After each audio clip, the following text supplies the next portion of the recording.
What's up, everyone? You watch your own Air Nate Java podcast here on YouTube, guys. We have some breaking news. Donald Trump has announced on Truth Social that the U.S. military is striking airstrikes on Houthi targets in Yemen. So, guys, let's jump on into today's video. Lucas Tomlinson is at the White House for us with the latest on those strikes. Lucas.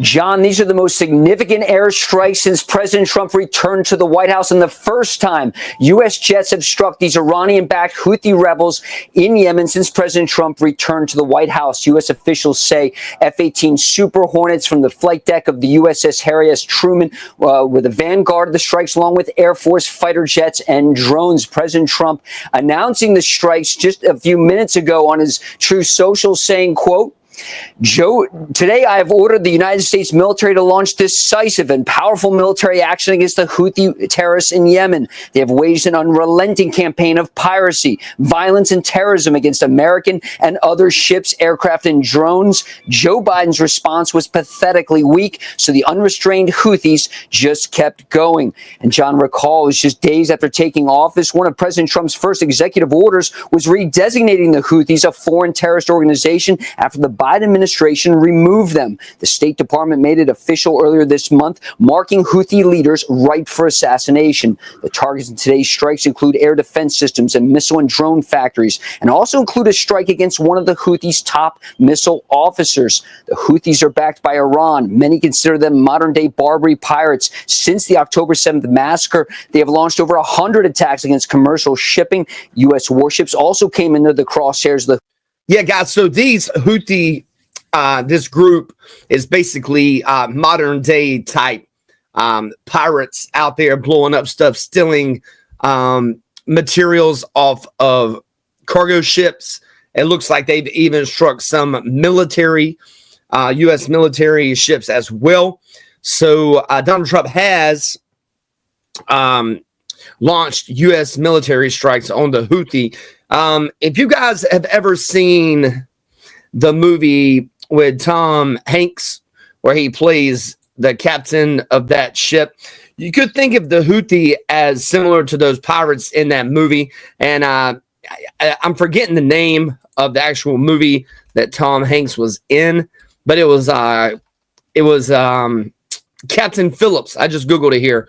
It was called Captain Phillips, and you can think of the Houthi as those types of, as an example of those types of pirates out there, guys. All right, let's get it. The Houthis. Dozens of times in recent years, the Houthis launched anti-ship ballistic missiles and crewed drones at the American warships. None were successful and all were shot down. And just a few days ago, Houthis leader said attacks would resume against shipping in the Red Sea, and including Israeli ships. Now, General Kurilla, the head of U.S. forces in the Middle East, has been itching to launch these strikes to reopen those vital shipping lanes and destroy Iran's proxy force in Yemen. Kurilla ordered Truman, the U.S. Navy aircraft carrier, back to the Red Sea late last month to be prepared to launch these strikes. And those Super Hornets, as you can see there. Last month, the Houthis launched surface-to-air missiles at an Air Force F-16 orbiting overhead. Yeah, you definitely don't want those Hornets coming after you, man. That is a crazy, that Super Hornet is a crazy, amazing aircraft, guys, as well as an American Reaper drone. And John, it's not just in Yemen where U.S. forces have been engaged. Last night, President Trump announced #2 leader in ISIS had been killed in an American drone strike. We have some video footage, as you can see there. That happened in western Iraq yesterday. And John, these airstrikes against the Iranian-backed Houthi rebels were meant to send a message to Tehran as well, to stop their support for the Houthi rebels. Of course, that's where these missiles and drones that the Houthis fire at commercial ships and U.S. warships come from. I'll also read a little more from President Trump's lengthy statement on Truth Social. He had a message to the Houthis. It says, quote, "Your time is up and your attacks must stop starting today. If they don't, hell will rain down upon you like never before. And to Iran, support for the Houthi terrorists must end immediately." And President Trump said he won't be nice about it, John. You're a Navy veteran, Lucas. Yeah, that's when the Houthi was actually operating like this under the Biden administration, they really didn't do a whole lot to them. And, I'm guessing, Trump's just not going to have it. You know what I'm saying? Like, Trump's not going to have it when it comes to these Houthi, pirates out there running around, doing all this kind of crazy stuff, as well as, attacking American ships out there. So I know that during the Biden administration, the Navy said it was basically more engaged in seaborne operations than at any time since, I think, World War II. Do I have that right? And is this That's correct, kind of intended to put an end to that kind of thing on the part of the Houthis? That's right, John. Multiple times U.S. warships came under ballistic missile attack in the Red Sea and off the coast of Yemen and the Gulf of Aden. And just for context, that's crazy that the Houthi has ballistic missiles, man. You know what I'm saying? That is insane, actually. Never happened in world history. Ballistic missiles had never been launched at U.S. warships before.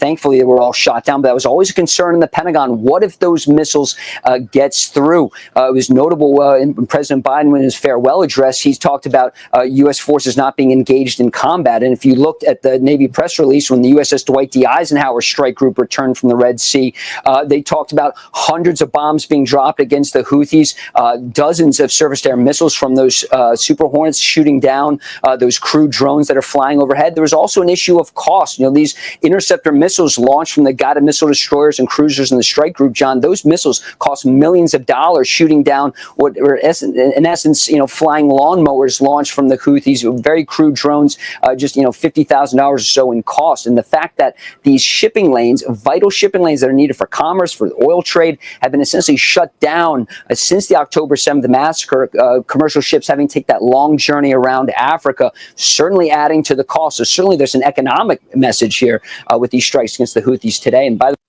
yeah, guys, let me know in the comments what you guys actually think about this. Yeah, so just thinking of this actual idea that these Houthi rebels are actually shooting ballistic missiles at United States military vessels and also cargo ships is freaking insane, man. By the way, John, these strikes could go on for a number of days. That's not immediately clear. Right, because I read that one of the goals is to target their weapons storage facilities, which are reportedly deep underground. So they're going to be using those bunker busters and probably repeatedly to try to get to those warehouses that are essentially buried. Right, and it's notable, John, those Super Hornets carry 2,000-pound JDAM satellite-guided bombs. Those are not bunker busters, so if you needed those, you probably have to call in something heavier, some B-52 bombers, perhaps a B-2 bombers. We saw that one time during the Biden administration, B-2s launching from Whiten Air Force Base in Missouri. But certainly this is a powerful message being sent. You also have Tomahawk cruise missiles aboard those guided missile destroyers in the Truman Strike Group. We didn't hear about any Tomahawk strikes today, but certainly there's more firepower in the area if called upon. A powerful message being sent not only to the Houthis, but as you say, to Iran as well. Lucas. Yeah. There's no question, John. President Trump recently sent a letter to the Ayatollah saying Iran needs to end its nuclear enrichment program, stop in this path toward what many in the intelligence community say is a path to a nuclear bomb. The Israelis have been itching to strike the Iranians so far. While the Trump administration has voiced its support for such an operation, President Trump has said he wants to end this diplomatically. That's why he sent that letter, but it was rejected from the Ayatollah. But the Iranians support these Houthi rebels, and so there's no question this is a message being sent to Tehran as well in Sana'a in Yemen. All right, Lucas Tomlinson at the White House. If you get more information on these attacks against the Houthis in Yemen, get back. All right, guys. So looks like we are striking the actual Houthi rebels in Yemen. This doesn't surprise me, being the past that we have there regarding the Houthi rebels. You guys, let me know what you guys are thinking in the comments. And yeah, man, hope you guys have a blessed day. Take care. And I would not want to be on the receiving end of that Super Hornet, man. You guys be safe. One love. Don't forget to like, comment, and subscribe to this channel and ring that notification bell to get all my upcoming video releases. Thank you, guys.